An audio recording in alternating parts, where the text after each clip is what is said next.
Hey everyone, welcome to the Sunny Go One Piece podcast. On this episode, we're going to be talking about anime episodes 40 through 42, which will be covering manga chapters 86 through 92. We will be talking about Sanji and Usopp getting their turns at fighting off Arlong Pirate leaders as they all are still trying to free Luffy from the water so that he can take on Arlong himself.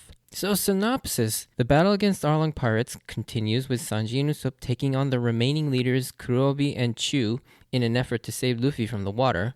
Nami meanwhile arrives at Arlong Park resolved to go against Arlong and believe in Luffy and the Straw Hats this time. With the help of Genzo and Nojiko, Sanji and Zoro are finally able to free Luffy for him to face off against Arlong.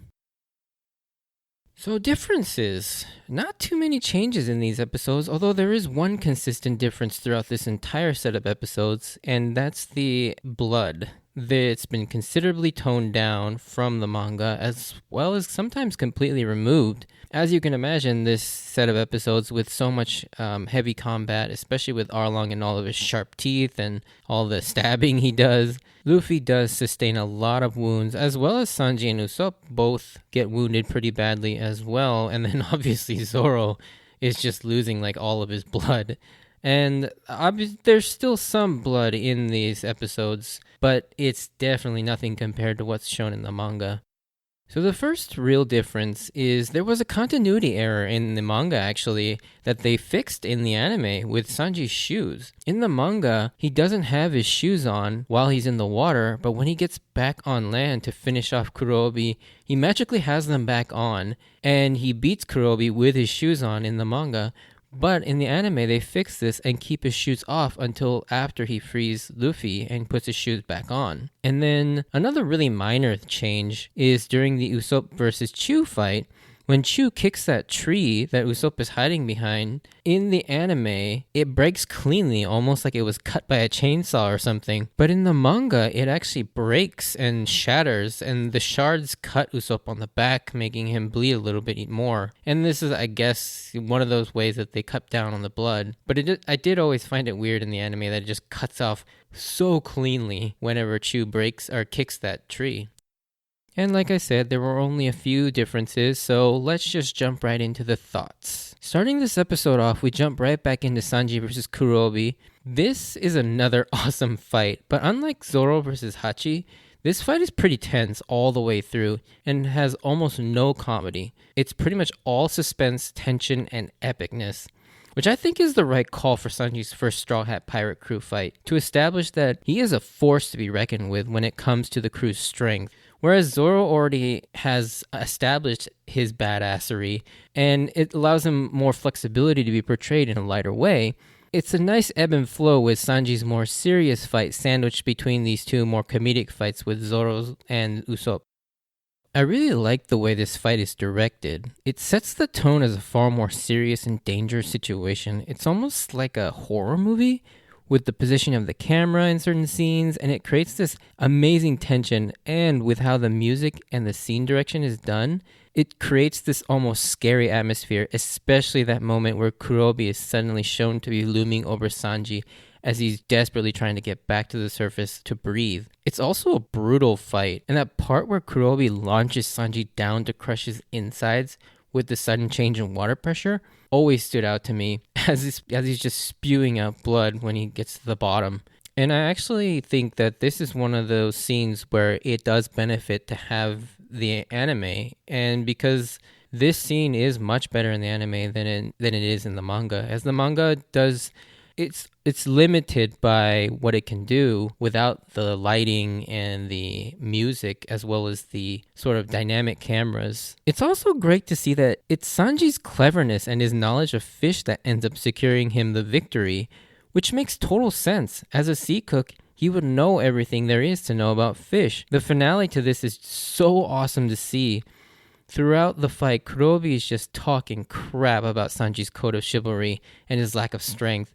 After taking a beating underwater, when they get to the surface finally, Sanji immediately lays on the hurt with the flurry of kicks named after cuts of meat in French that come so fast Kurobi can't even react to them, and his stunned and helpless face is so satisfying as Sanji finishes them off with this new signature move called the mutton shot, which in the anime I will say played out differently than I had originally pictured it in my head.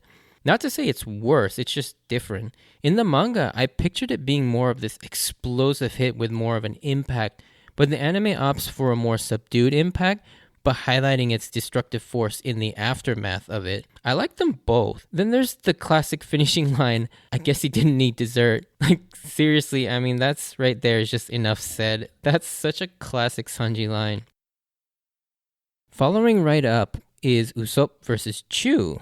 Pretty much, you all know how much I love Usopp, and this fight adds to that growing affection even more. I mean, let's be real here. We all want to be Luffy, Zoro, or Sanji, but in reality, if we were in these types of situations, we would all be Usopp, trying to stay alive more than anything.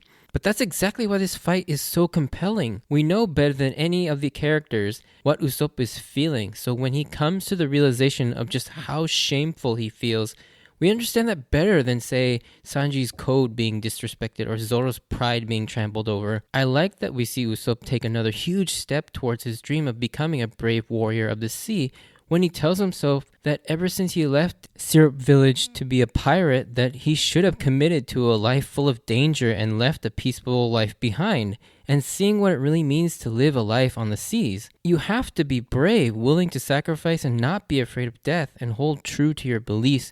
As we flash through everyone he's interacted with so far, displaying those qualities and what he's lacking, and he realizes that he needs to step it up here. And so triumphantly, Usopp gets up, declaring to Chu the fight's not over yet. He takes on Chu once again, but gets beat immediately.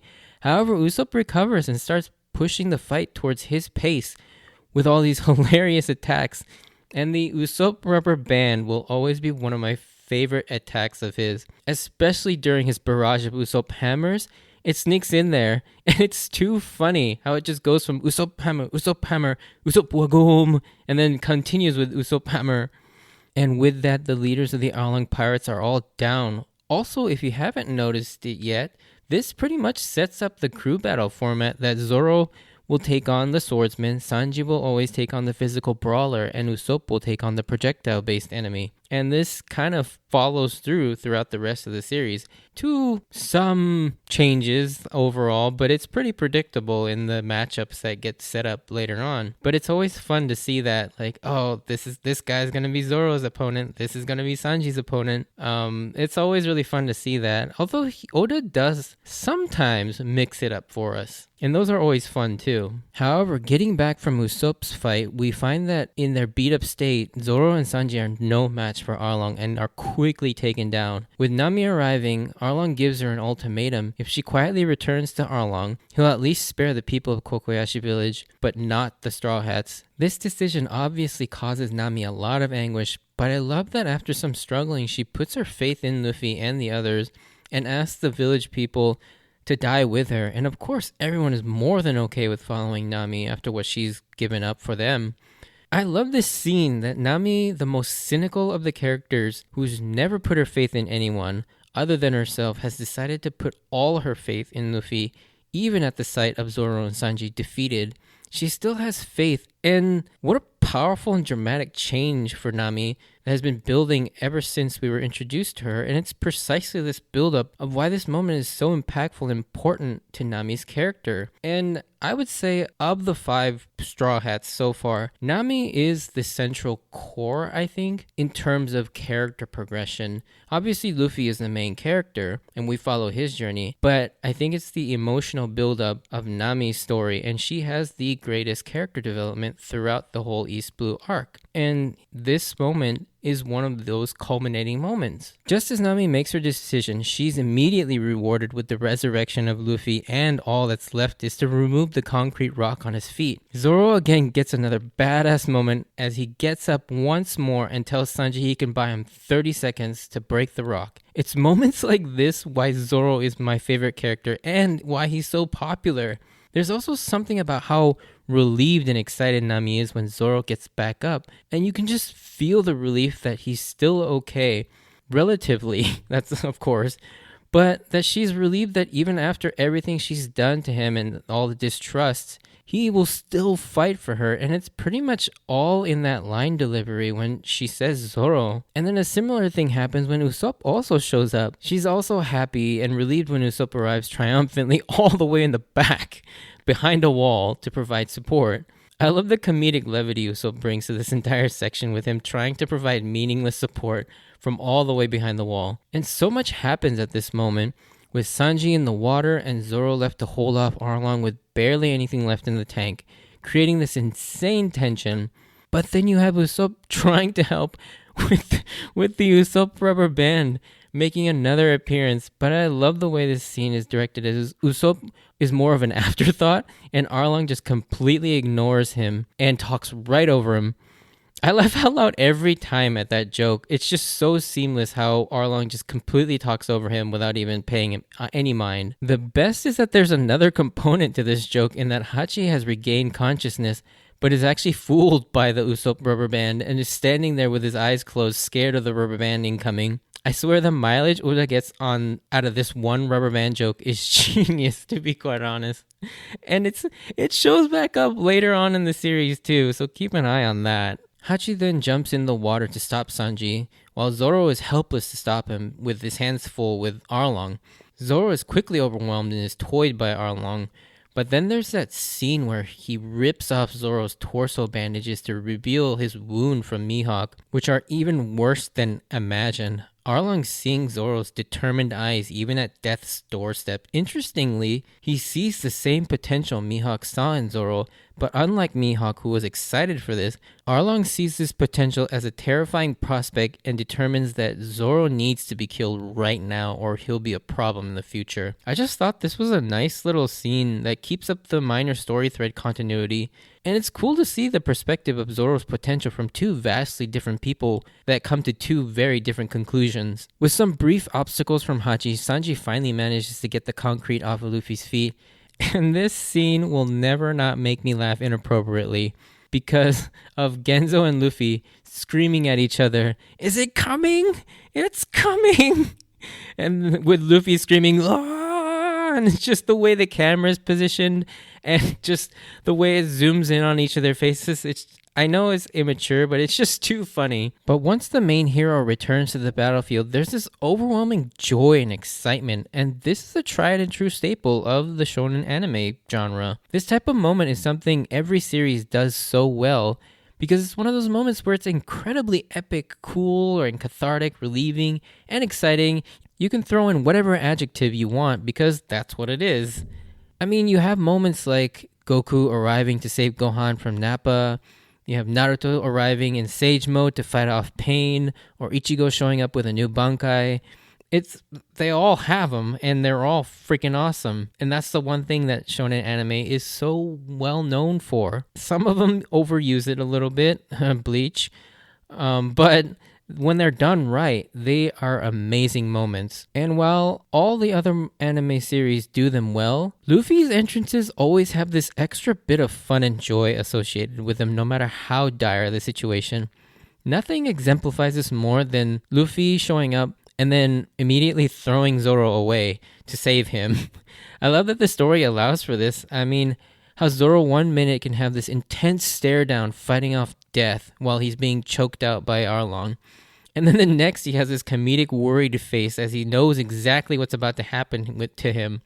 And it's the best how you can have both and it doesn't seem weird at all. And we finally get Luffy beginning his fight. So Luffy starts off by warming up with a barrage of his best known moves that we've all seen beat up all his previous enemies. However, they do nothing to Arlong. And just to remind us that the danger is still there even after this happy and cathartic moment. And it shows us that Arlong is just on a whole other level than anyone we've faced so far. As intense as this fight is, it's still full of so much comedy between him and Arlong, making light of almost every intimidating thing Arlong says or does, which makes this fight fun to watch, despite its overall flaws. And I'll go into more detail about my issues with this fight later, but I just like Luffy's hilarious and honest, straightforward counters and responses to anything Arlong says or does. Like what the difference between humans and fishmen are, or how Arlong mentions his jaw can break rocks, but then Luffy just straight up responds by saying you can break rocks easily with a multitude of other ways. I also like when he's caught and is about to get his head bit off, he just uses his rubberness to pull his head out of the way. And like the creativity and humor that's displayed in this fight is completely unmatched in any other shonen battle. Going back to Luffy's comedic fighting style, he goes on to put on a set of Arlong's teeth and tries to bite Arlong back. Then as he staggers and exclaims, "How do you like the taste of your own teeth?" and then imitates Arlong's laugh with the sha. I bring this up because this is the first in a long-running trend of very distinct and unique laughs that many of the villains and rival pirates have. And I always have fun seeing what kind of ridiculous laugh Oda gives to his villains. And you'll see what I'm talking about as the series goes on. But this is the very first instance of this sort of very unique laugh. And you'll know what I'm talking about every time it happens. Also, another minor note here about the translation in the Netflix version. I'm not sure why they felt the need to change the name of Arlong's attacks as they're already in English, but they change Arlong's tooth gum attack to tooth attack and the shark on darts attack to just shark darts. To me, this is just kind of takes away from the uniqueness and creativity, even though the names themselves don't make much sense in terms of actual translating, I guess. But I just feel like I like shark on darts better than just shark darts, or tooth gum better than tooth attack. Like tooth attack just sounds boring. Anyways, that's just a minor rant. The fighting then continues until they reach the top of Arlong Park and into Nami's old room where she was kept and forced as a child to make maps. I'll talk about this moment a lot more on the next episode, as I want to talk about it as a whole because there's a far more important moment still yet to come regarding this room, and the episode actually just ends right there. So I'll save this discussion for the next episode. So going back to what I mentioned earlier about my issues with this fight, I wanted to take a moment here to mention my criticisms about it from a story perspective and from a technical perspective as well. So from a story perspective, I always felt this was a weak fight, and not the weakest by any means, but in the East Blue Saga, comparatively to the stakes, I would say it is the weakest. Obviously, I think this fight is still better than Buggy or Kuro, just looking at a straight comparison, but when you take into account that this is the final quote-unquote boss, essentially, of the East Blue Saga, it just kind of lacks that epicness in terms of fight choreography and tension level. I would have loved to see more exciting sequences and a bit more back and forth, as well as Luffy having a lot more difficulty fighting Arlong, in the sense that he never actually feels cornered. I mean, he is definitely on his back foot throughout most of the fight, but there's just this sort of lacking of dramatic tension that seems to be present in all other future fights. And Oda would go on to correct this in a major way from here on out. I mean, I'm not going to talk about any of the future fights, but trust me, the boss fights later on, oh my god, they get so good. But Arlong being the first one, and how good everything else about this arc is, I just find it kind of a letdown that the Luffy versus Arlong fight is a little bit boring. Now, like I mentioned earlier, the comedy and the characters around him and all the stakes that have been built up still make this fight very entertaining to watch, but I just feel like it could have been so much more. The other thing that has been really lacking is the animation quality in these last few episodes, and it particularly gets bad in episode 42, just as the Luffy versus Arlong fight begins. And it's hard to ignore. The animation just looks really flat, the shadows and shading looks almost non-existent, and so it creates really bland looking scenes. And not to mention the weird character models and the bad proportions. This may be my own opinion, but the proportions in the models look really off in this episode. They sometimes look really squished or really elongated, or the line work looks really sloppy or unrefined. And this seems to be really apparent with Arlong. He just looks weird in many of the scenes in episode 42, and that may just be a result of the animators not being used to drawing Arlong because he's such a different character compared to everybody else. And lastly, the animation itself is so boring and seems lazy here.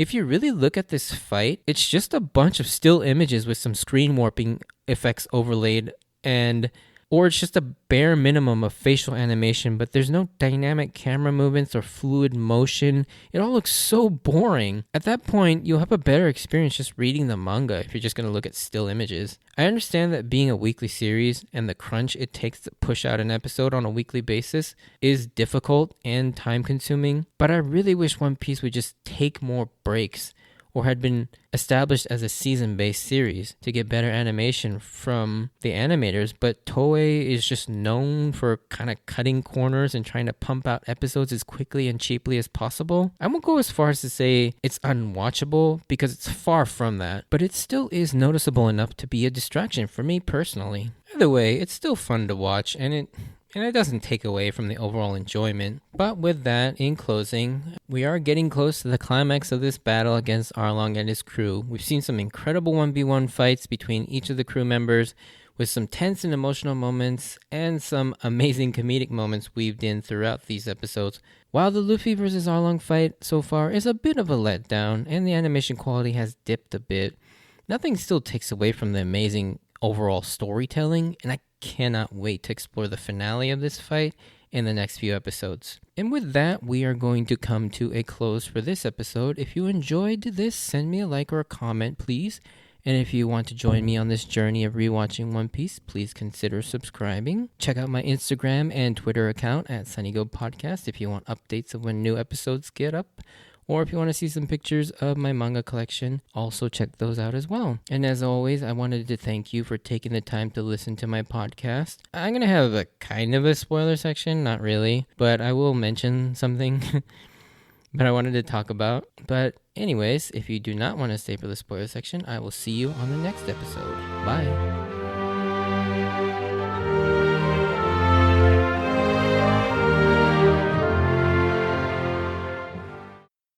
So, not really much of a spoiler section, but I do want to mention the laughs. You know, we got the sha ha ha ha with Arlong, but some of the other better ones I want to talk about are Whitebeard's gura or Caesar's shoo or Foxy's fe fe fe fe fe fe fe.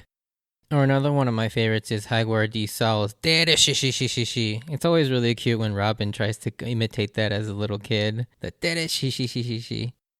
NL is another one that I really like. The ya ha ha ha ha ha. And then of course, how could we forget our resident musician Brooks' laugh, which is iconic at this moment. The yo, as well as Crocodile's.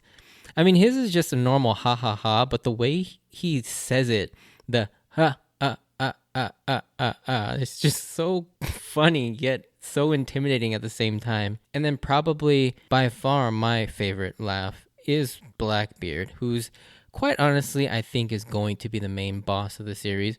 But Blackbeard's laugh is amazing with the zi ha ha ha ha ha ha. Like, I don't do it justice, but I love that laugh.